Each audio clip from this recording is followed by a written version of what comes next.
Yo, what's up, everybody? It is Justin, and I am here with Rapzilla Freshman of 2024, Mr. Q. And he just informed me that this is his first Rapzilla interview, and I can't believe it because I feel like we've been rocking with him for many years. So I'm gonna apologize that it's taken so long. But we're sending the year off with a bang with Q. Q, how you doing, bro? What is up, Justin? I'm doing good. I'm doing good. Just woke up a little bit ago and it's my day off, so I'm just kind of chilling. Gonna go over some stuff for the album and all that. The album. All right, we'll get to hmm that. So I want to bring it back to the beginning of like when and how your love for music started. I feel like you're a very unique artist in the space. So I'm curious on what that upbringing on music was like and how you really got started and said, "Hey, I want to do this." Well, for me, my mom was actually a singer-songwriter, and she wrote for a lot of different people that nobody would know, not even like it's past our generation. Like it was like disco people and all that in like 80s hard hitters or whatever, and like she sat in those rooms and wrote with those people, and she used to actually, like, when I was a little baby child in the mid to late 90s, A baby um child. little baby child, just a little baby man, in the 90s, we would she would get together with some writers. They had like a workshop, a house, and I just remember being brought, because obviously she didn't have a sitter or anything like that. Mom was a single parent, so we would go, and I would be told to be playing with the kids, and they have cool toys and all this stuff, and we would have fun. But I would always break off and kind of go and see what was happening in the other room, because I heard like people coming up with melodies and, oh no, this line isn't right, this is bad, da, da, da. Yeah.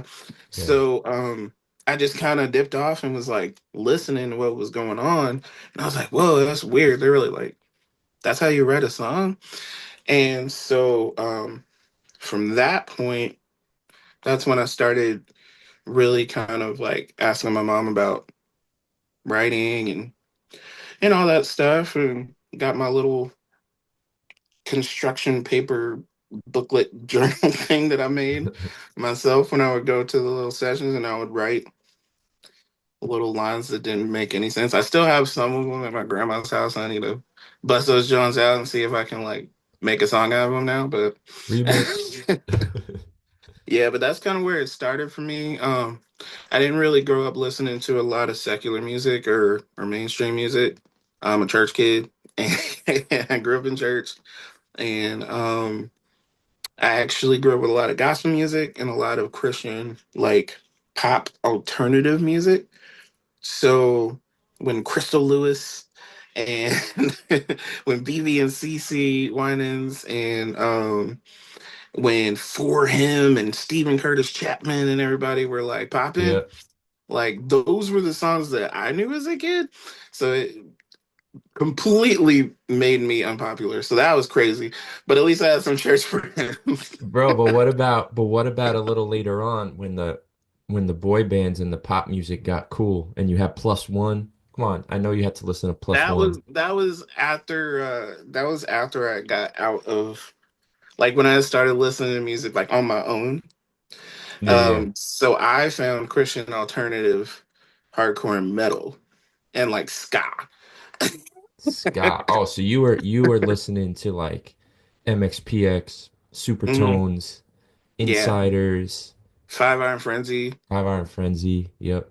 was a big one. And Slick Shoes, like Slick all those Shoes. guys from back in the day. And I think Project 86 might have been like the first heavier band that I got into that was a Christian band.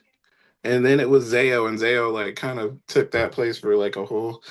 Oh, Zayo is it. Zayo's hardcore. Yeah, they're very very much so metal, and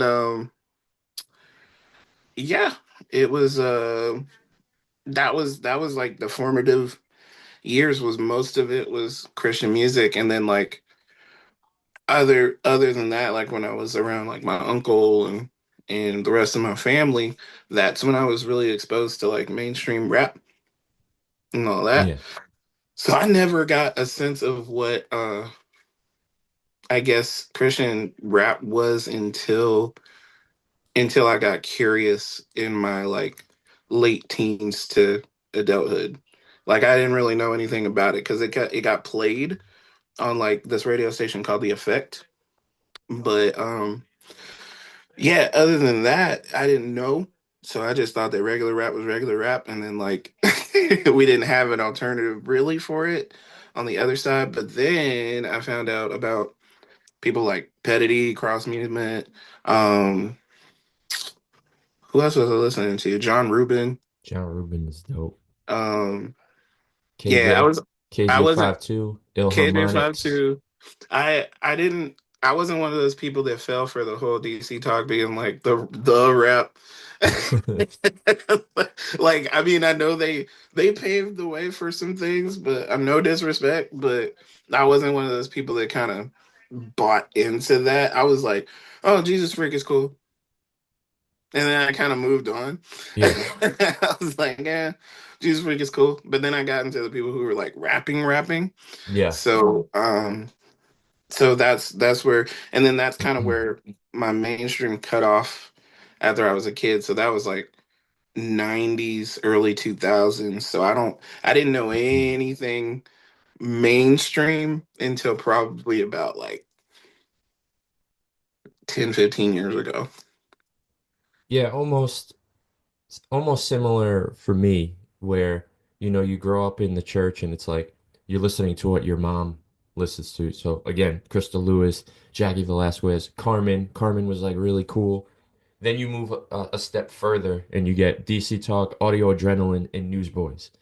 And then you Mm, go one step further and then it's like the more poppy stuff because that was popping off like in 99, 2000.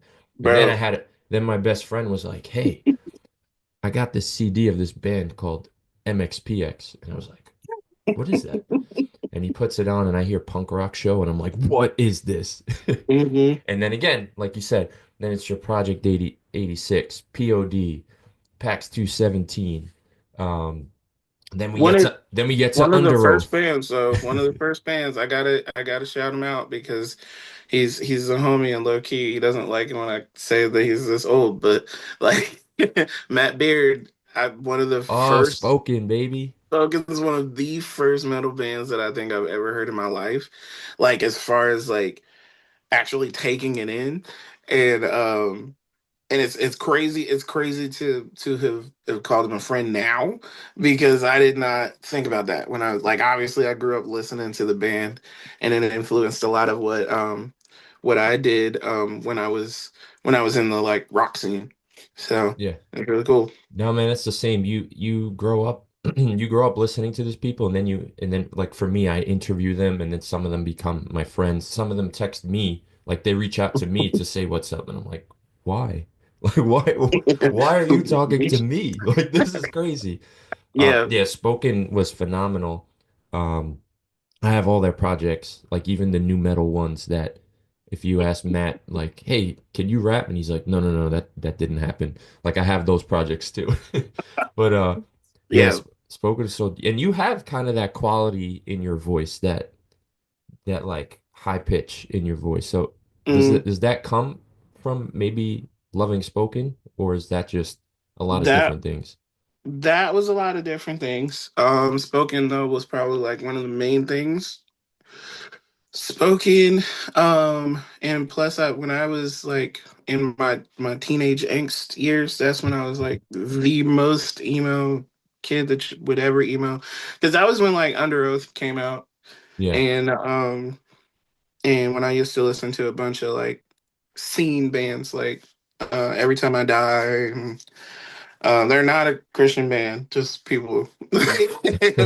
Every Time I Die is not a Christian band. They're from Buffalo. But um, who else did I listen to? I listened to a bunch of like I got into the hardcore scene, and so I was like kind of conflicted because there was this like sceney look. You know what I mean because you were part of it. But like there was this like sceney kind of tight pants, hair to the side kind of look, and then there was like the hardcore side where it was just dudes. Like tough, And you're like they were, tough, you're wearing camo and fitted hats. It's yeah, it's like almost like a it's almost like rap in a sense yeah, at that period where you had to kind of be tough, but like you yeah, weren't gangster, you were just like right, tough.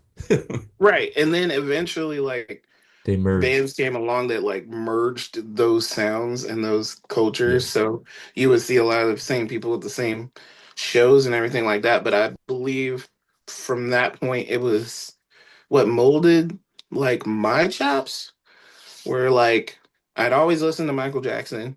So I always tried to like sing those songs. I sang them at school. I got brought to the principal's office once because I was holding a little concert outside, and there was like kids, there was like kids gathering around, and it was hilarious because they were all like, "You can't gather kids from the lunch period and have them watch you sing. This isn't your show, man." And I'm just all like, "Oh, okay, my bad. I don't know." But But that's funny because you usually think of people like rapping or freestyling at the lunchroom or people mhm. making beats on the table. You're just like, no, I'm just gonna sing. I'm just gonna sing some Michael Jackson songs. You feel me? Like, and I and I was like listening all that stuff, and they were gathering around and listening, and that was like a turning point to where I knew I could do that as well. But I grew up listening a lot of him. This band called Seoshin. Jameson. Um, they're really dope. Um, band called that the Drive-In. Um, Mars Volta. Mars There was Volta, a okay. ton of bands um that I listened to that kind of influenced like how I sound now, but I've been kind of doing my best to make my own personality over the last couple of years, and it's taken some time to kind of get where I'm at right now where I feel like comfortable to I don't have to completely be in that lane or you know. Yeah, yeah. Were you ever into rap rock and stuff? Well, yeah, you mentioned PAX 217. I was big fan of PAX 217, POD. You had Linkin Park, and then you had Pillar when they rapped. Yeah, yeah. I remember seeing Pillar live and not thinking that it was real. Like it was, it was well because it was I forget there was this other band called like Nine Lashes or something or I forget. But it was like Pillar, Nine Lashes, Spoken, and somebody else. The Wedding, if you remember The Wedding. That's yeah, I remember I never listened to them, but I remember the name. Oh, listen to The Wedding, bro. It'll get you hyped. Wedding Polarity. Listen to that album, you guys. Um, but yeah, I remember just sitting there watching the show, and it was Red. Red was like the headliner, and we Okay. were and we were sitting there. I was just like watching them play, and I was like, "There's no." They're playing Fireproof, and I'm all like, "There's no way that this has got to be recorded." How is he like flipping the sticks Oh, and the doing all drummer, this? And, Lester, right? like, I well, I it saw wasn't them. even Lester at the time because I know Lester, and I met his brother at like a summer camp because he did like the that Stars band. He's the Okay. that drummer of that other band. So I Yeah. met Lester. So I know who Oh, Lester so is. the drummer, I think his name was Brad. I think his name was Brad No One Mhm. or something like that, or like Newen or something like that. Yeah, yeah, the other guy. Like he was still killing it, and he had to kill it because that was Lester's, band from Jump. But I've seen Lester play in Pillar, but and every time I'm just like, They were all like jacked too back in the day. yeah, everybody was buff. They were all massive. I saw them with Project 86 and I think the band was Sub 7, if you remember them. Yeah, I Sub remember 7 and that one. Falling Up. I think it was Sub 7, Falling Up, Project 86, and then Pillar. And I was just Falling like, up. Pillar's jacked, bro. Like these guys are huge. And I got to see PAX 217 also back in the day, which was crazy. I never got to see that band live, and I was mad because I was such a huge fan of Engage. Oh, Yeah, that album is like one of my favorite albums perfect. still. Perfect album. But yeah, Pillow was Jack, and I was just like, there's no way this is real. And then they did something. They did something to where like you wouldn't have been able to do that if it wasn't a live performance. And I was just like, okay, these guys are real and they're buff. And So, so seeing all of this stuff, like you were in bands too, I'm assuming, but yeah, as a singer, or did you play instruments or so my very first band, I was just the drummer, and that evolved into me singing as well.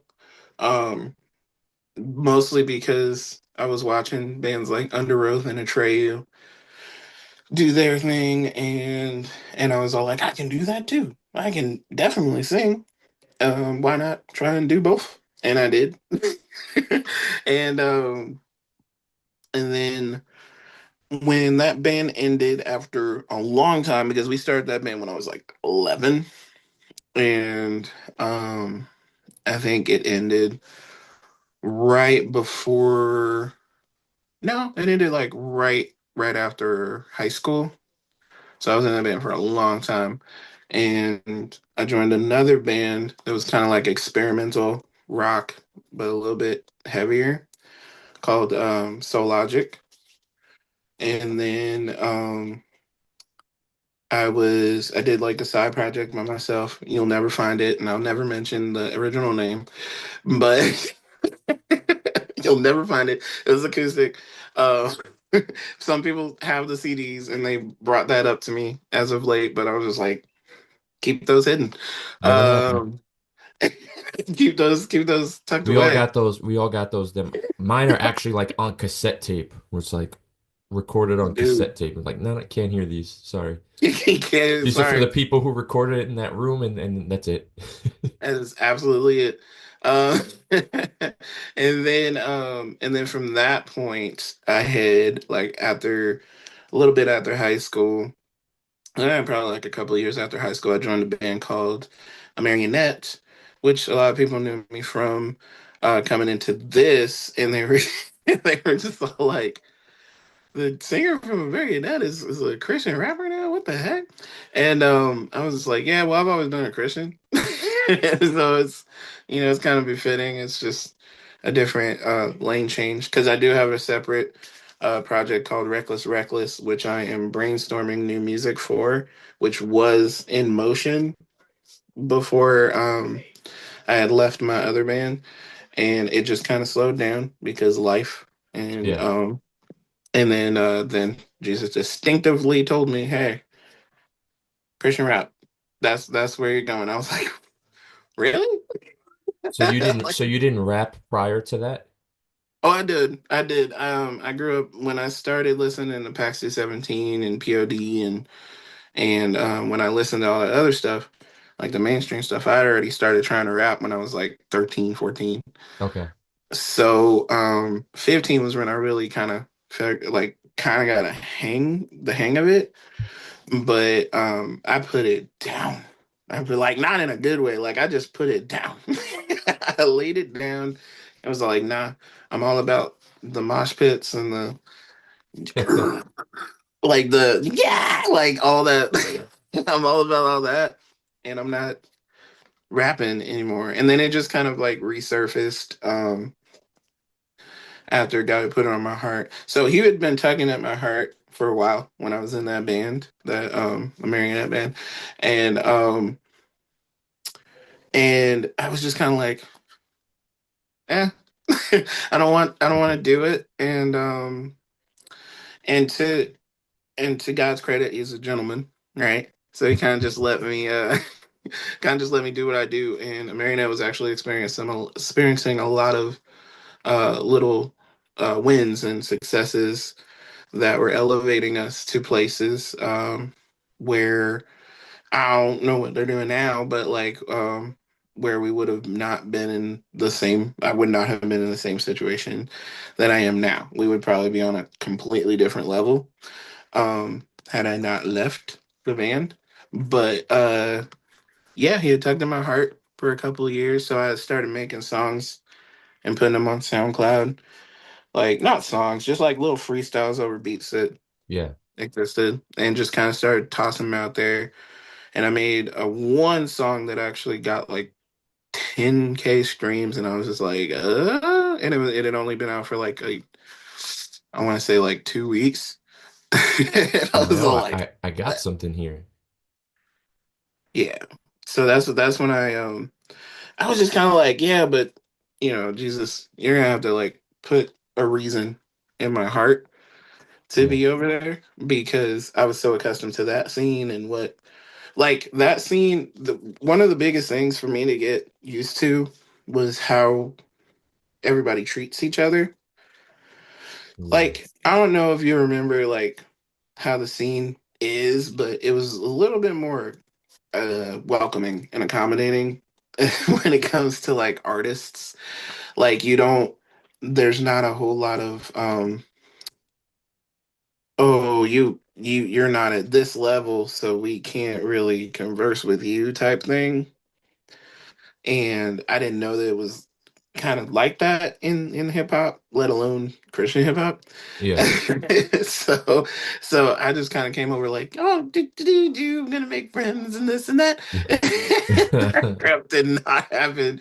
It did not happen. I had to roll with the people that I knew uh for a long time before, Yeah. I even had a song, a remix to Clicked Up 40 Deep with John Keith, because we had met each other in youth camp a while back, and it was my first year being a youth counselor. He was a youth, and this kid smoked me even when he was a child. Like, I was like, this doesn't make sense.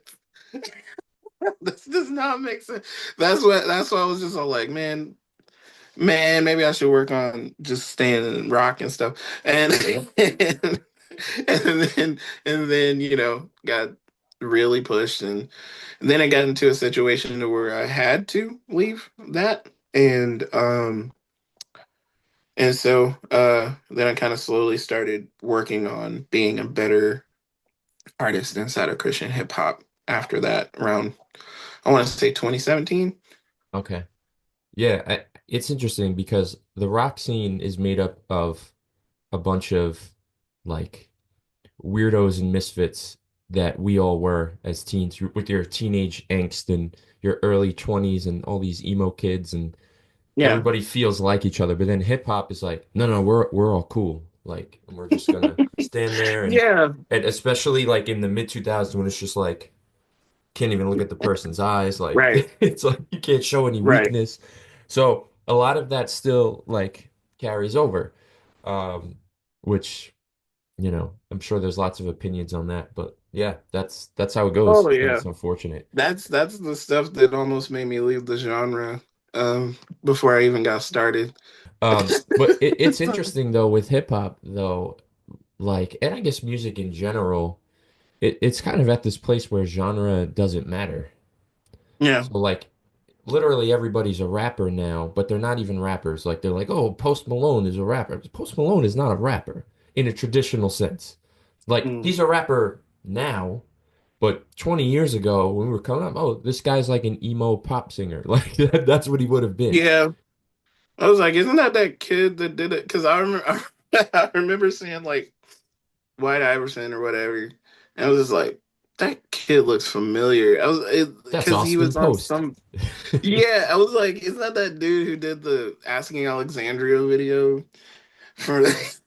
Like, he was, and he had like the scene hair, and I was just like, Yeah, yeah, and it's so crazy how a lot of those like emo kids grew up to become rappers. Like even like a Juice World was very mm, influenced by like emo, screamo, and all that stuff. And then mm, they kind of took that and they said, "Oh, this is hip hop now." But traditionally, it's like, I don't know, is this really hip hop? Like now, it's just like mm. genreless, and you just have to throw it somewhere. Or like Yeah, The Kid Leroy, he's singing. He's doing songs with Miley Cyrus. Like it's like this is yeah, weird, but yeah, it's cool at the same time. So I think, but that's what puts you in a good spot because you're able to kind of tap into all of these things. And it's like you've already been doing this. Like you've already been capable of making music that's considered, hip hop. or like innovated now. Hmm. So like what do you think of that in terms of like how you're trying to create? Well, I remember thinking it was a great time um, when people started being more melodic, when like Lil Uzi and all those dudes started coming out. Um, I remember thinking to myself, like, this is great. This is an avenue for me. Uh, and I will, because I grew up with both sides, right? I grew up with the melodic side of it, and then my uncle used to listen to a lot of backpack like boom bap type stuff and like rap stuff. So I got both parts of it, but I was only okay at like the melodic stuff at first because that's just what I knew. Like I had been writing melodies and songs for a decade at that point. Yeah. And so I was just like comfortable. And then I mean I've always been the type that just kind of wanted to integrate everything anyway. But that was not. It was. I am not trying to take so many dunks on like CHH, but back then, bro, like it was not. They were not hearing it. They Yeah. were not hearing it at all. They were just like, your voice is weird. You smell like flowers. Get out of here. Like I, I don't know what was going on back then, but it was just like it just wasn't that time yet. Yeah. Like fast forward a couple years now, you have like so many artists that I like we're similar now. Like there's just so many artists that are doing like all of everything. Yeah. And I was just like, oh, I just came out in the wrong time period is Yeah. all. Like Yeah, and what's interesting was back in the day, CHH only toured with rock bands. yeah, But which is hilarious. but God forbid you came out and were like, "Hey, I'm doing like this cool weird combo." Oh, no, no, no, no. You're not a rapper or you're not a rocker. You can't be You on here. Go somewhere for else. me for me it was mostly my voice, but like it like I remember talking to you remember that dude Manifest? Yeah. Of course. He's still around. Yeah. Yeah. Like, I remember talking to him about that one at one point He went because pop. Yeah, he went from straight he, hip hop to then he started like the 1,000 foot crutch sort of path mhm. and then went like pop essentially. And everybody just told me to keep going because they're like, yo, God really put it on your heart, keep going because like waves come and go, and possibly God is building you up to be something that's like that stands the test of time, and you're gonna have all these hours put in on what it is that you're trying to do. He's like, you can rap, you can sing, you can compose, like you can do all this stuff. Like just follow the path that God has for you. And I did. And so, I stuck it out. That's why I'm still here. But but yeah, back then it was just like it was very much so like, do you sound like the truth? Do you have bars like flame? Like I was just like, who? Or are you catering to youth groups like KJ Yeah, or John yeah. Rubin and those guys? Oh, I love the fact that nowadays, like you can look at that as like as kind of like a bad thing, but that's like we want to reach the youth, right? That youth So grew up and they're rapping in CHH now. exactly. Exactly. Most of the people that I'm acquainted with or friends with are either youth pastors or like have been youth pastors or like making music specifically for like to like draw the kids in, and Yeah. um and that's cool. That's cool. So Yeah. Yeah, yeah, yeah. Understandable. All right, so let's fast forward all the way to this year. You're named a Rapzilla Freshman. You get to collaborate with many dope, like-minded artists. Some may call you the unsung hero of the project as you appear on 4 songs and one at the very last minute. Like literally, we need the verse tomorrow. I got you. yeah. So what was 2024 like for you and the whole experience of being a freshman and working with people and all that? So the people that are also freshmen with me. Shout out everybody. I'm not gonna sit here and name you because I'll sit here and forget somebody and somebody's gonna be mad. But like I am close to a lot of them Yeah. already. So when the list got named, I was just like, oh crap, we're doing this together. Like this is not what we envisioned. There were a couple where that there was a point in time where I was just all like, oh wow, I thought they were gonna go this way or that way. But for me, the year has been one of growth. Maybe not so much numerically, across every board, but yeah, I mean, I would say, as far as like streams, yeah, because I would be lying if I didn't, because I just posted my Spotify Wrapped and I grew substantially, but like just growth in just like person, like who I Yeah. am. Yeah. And I didn't not no disrespect at all to Rapzilla, but I didn't give a crap this year if I was a freshman or not. I think I had just matured to a place of where I didn't look at it as disrespect if hadn't been named it. Um, because that was that was years prior. It was kind of like that for it. Like I was they did not pick me. Ha disrespect. Uh, when I did like when you think about it now, it's just like dude, it wasn't disrespect. It's just kind of like the way that it went, uh, based on like whether it was like crowd votes or whatever, Yeah. So you don't think about all those factors when you're too into yourself, you know what I mean? Oh, trust me, I know. So I like hear pride from all you is guys. man, pride is a hell of a drug, bro. Pride is a hell of a drug. Like really needing to get that in check, I think was something that happened a lot over last year. And then it came into this year where I wasn't like here nor there if I hadn't been named. I would You have weren't expecting celebrated. it. So Yeah, I it was just a wasn't nice expecting it. it was a nice It was surprise. it was a nice, decent surprise. I'm glad it was to where I could actually appreciate it. and not feel like it was something that was owed to me or something like that. But yeah, no. It was a good start to the year for sure. Um and I think this project is gonna do some numbers on people's hearts.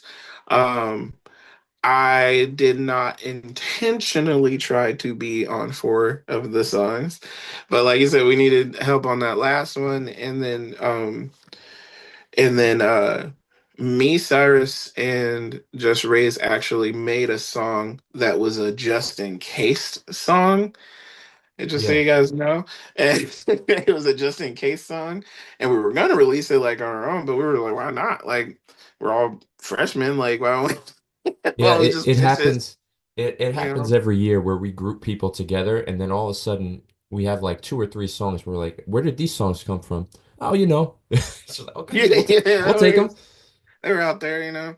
So, and that was the consensus. It was just like, yo, we're all freshmen. Let's get it. Um, but I'm proud of everybody.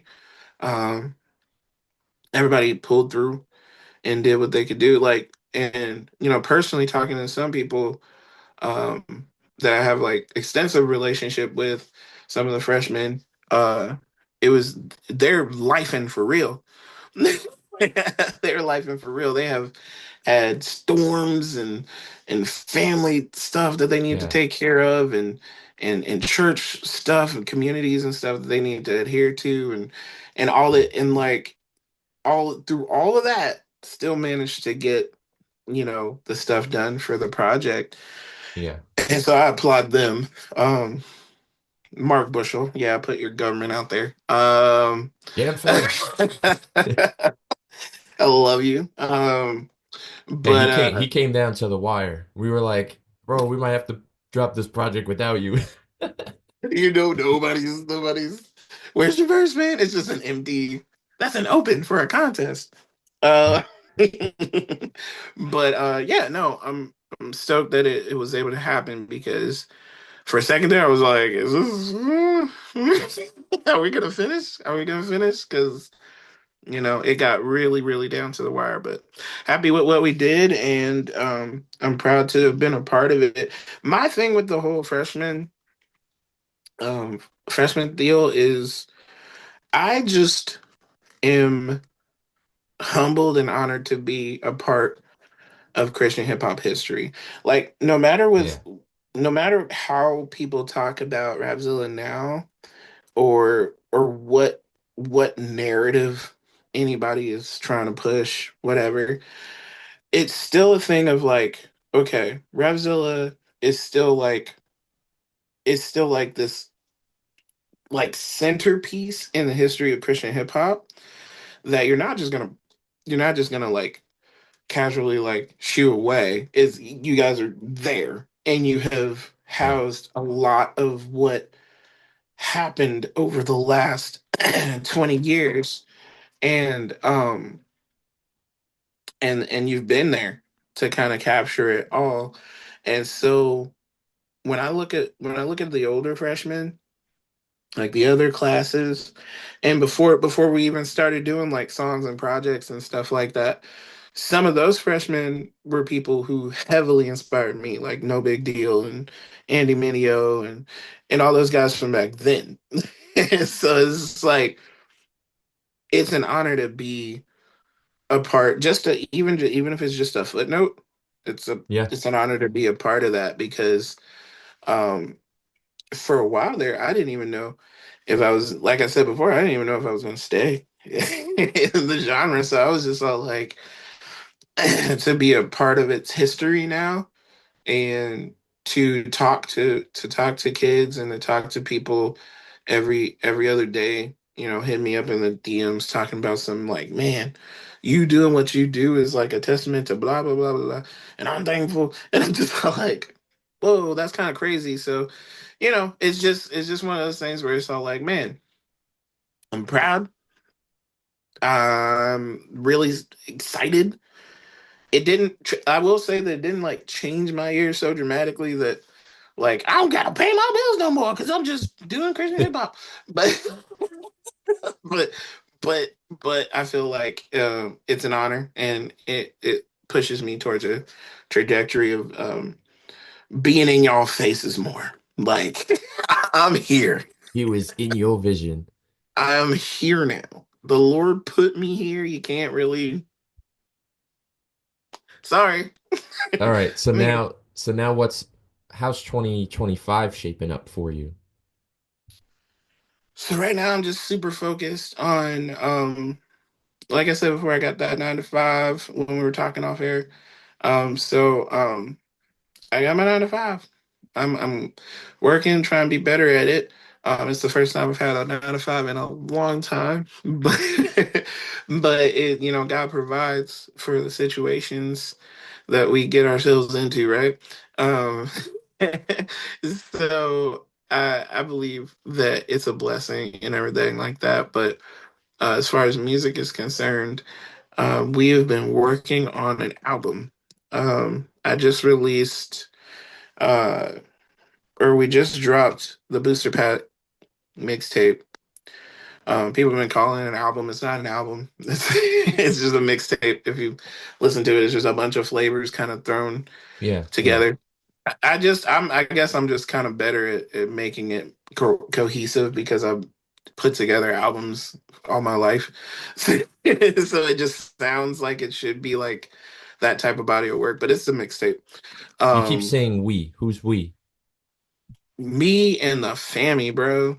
Me and the producers and all of the features on it. We got so many people on that freaking booster pack tape, bro. There's just Yeah. people from the super like, I got Bible bars for you side of Christian hip hop to the people who were not that. And then you got Maddie Mullins. You got a little And Maddie we got Mullins cameo the too. one and only Maddie Mullins. If you guys don't know, because some people have asked me, they're like, "Who's Maddie Mullins?" I'm like, number one, Google. as your friend. But like number two, he is the front man for, well, now two of the bands that I kind of grew up on listening to, which would be Memphis Mayfire and now Amberlin.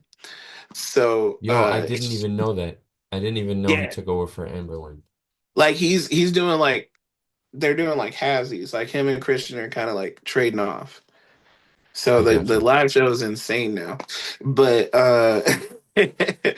but yeah, so Maddie's that dude, gave me a message and provided some encouragement for one of the songs.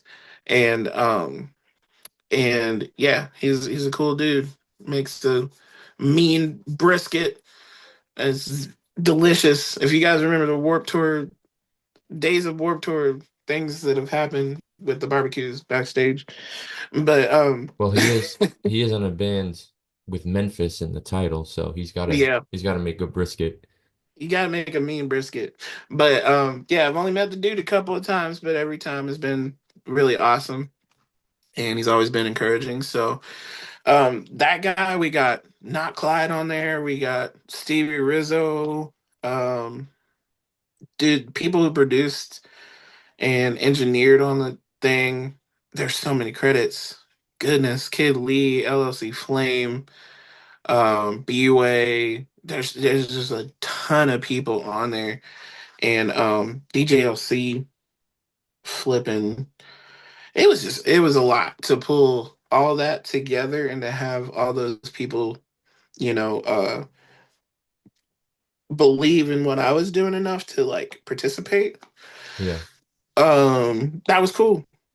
Yeah, And no, so it is. now going into 2025, I've just been kind of working ever since it dropped. Actually, right before it dropped, I started working on the album. And it's called Inside Here, the album final, because Inside Here is a series of EPs that I've come out with over the course of the last couple of years.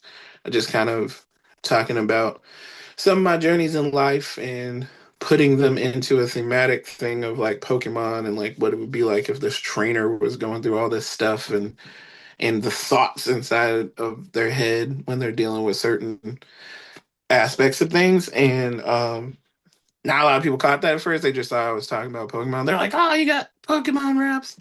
I was like, "Not really. It's not like the same."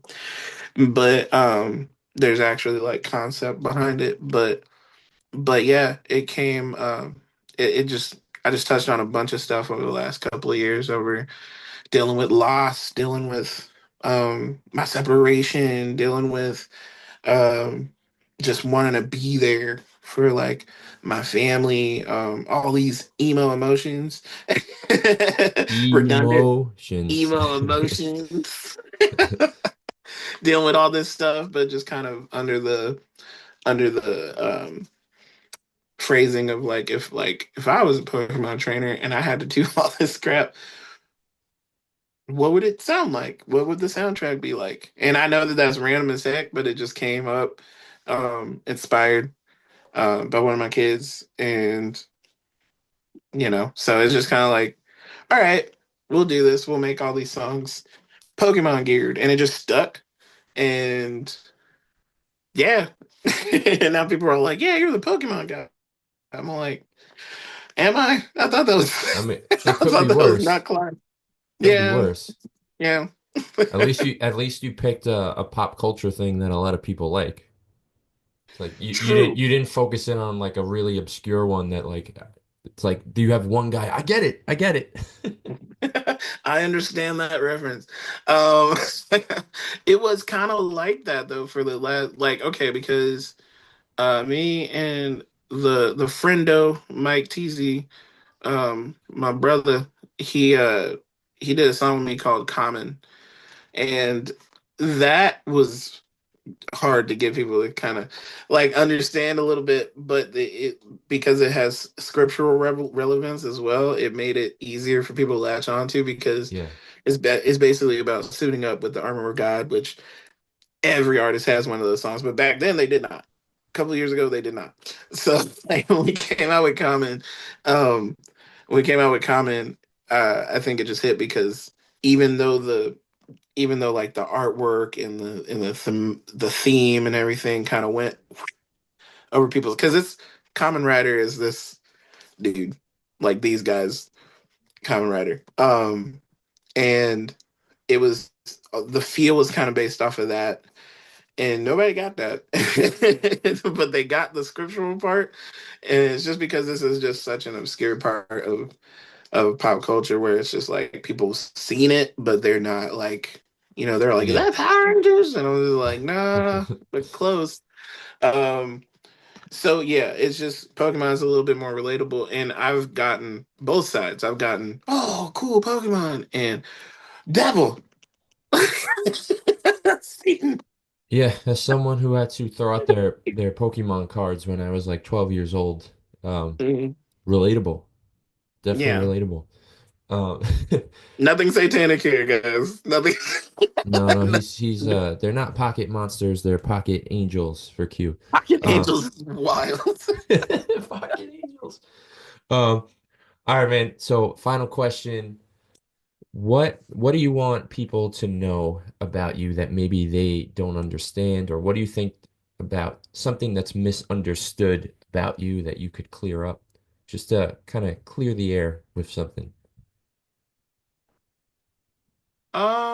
I think a lot of the things that I tweet out or thread out, or a lot of things I mention in my stories, some people might have the impression that I'm just this like angry little dude, and and I'm not. My thing is that like I hold us to a standard. I hold us to a very godly standard, and there's a lot of stuff that I see that while it may not be my place to speak on it with those people, I feel like there's still obviously like a sense of accountability that needs to be held with, Yeah. even with us inside of this genre, because if we're representing Christ, there's no there's no excuse, man. Like we should be holding each other accountable, and I think it just comes from like my background, like coming up in a hardcore scene, all that stuff. Like we're like, I don't know how it is now. Haven't been in a long time, but there's loyalty. There's, Absolutely. holding each other accountable. And these are values that we should already have, like based on the word, not based off of some kind of code that people came up with, code of conduct inside of a genre, right?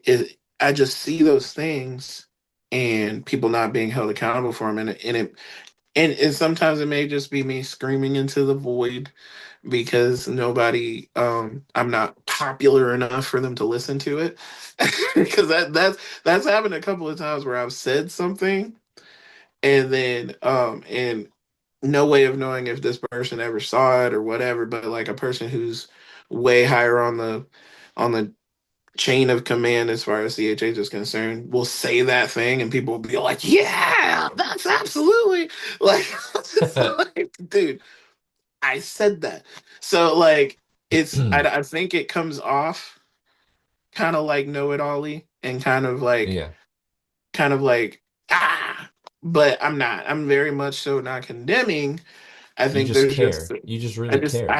I do, and for just a community where we're supposed to be like accountable for certain things, and then being in charge of gathering hearts for Jesus, and bringing them back to Christ, or bringing them to Christ. I just feel like we have a responsibility to be better and act better and do better, not be weirdos, be creepy. Too many weirdos. Too many Too many weirdos. weirdos, man. But that's just one of the things. I just don't want people to think I'm, coming off as like I know everything. It's just like I have a fair amount of wisdom because I'm a little bit older than some of these people think. But it's it's just me caring when I say something. No, it's dope, man. Those are good words. Good words to close it out too, because it shows kind of you've come like a full picture of you from the beginning and the music, and then even where your heart is now. Um, so man, thank you for your time. just like the Rapzilla Freshman project, we are getting this in right before the new year drops, to make it Yeah, 2024 official. But brother, I appreciate you. I liked taking this journey with you this year and all of your peers, and I can't wait to see what 2025 has for you, man. stoked, man. It's gonna be dope. God willing, let's get it. Let's get it.